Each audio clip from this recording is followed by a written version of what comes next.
भटके ना, हम अपनी यात्रा से भटके ना।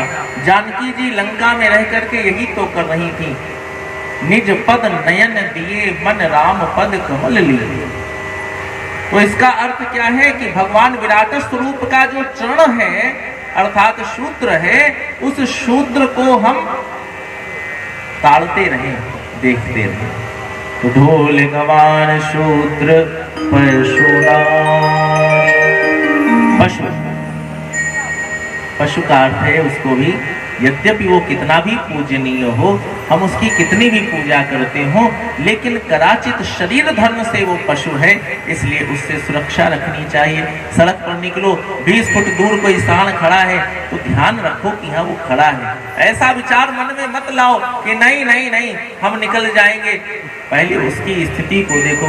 ऐसा तो नहीं कि वो महाराज उसके आंख के पास की खाल सिकड़ी हुई है, उसकी नाक से जो सांस निकल रही हो फुर्र फुर्र की आवाज कर रही, अगर ऐसा कुछ कर रही हो तो समझ लेना कि थोड़ी देर रुकने में भलाई है, उसके पास से मत निकलना।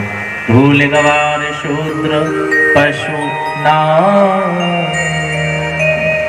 और नारी का तात्पर्य है कि नारी दो प्रकार की होती है, एक शरीर के अंदर और एक घर के अंदर।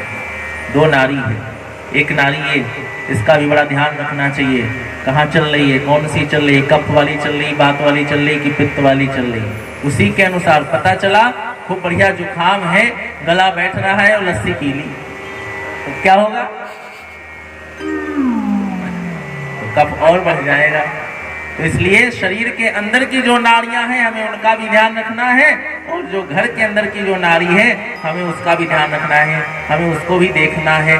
ताड़ने का अर्थ मारना नहीं होता है, ताड़ने का अर्थ होता है कि हम हर प्रकार से उस पर दृष्टि रखें।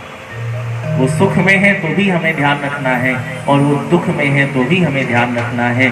अर्थात निरंतर हम उसे देखते रहें, उसे समझते रहें, उसे ताड़ना कहें।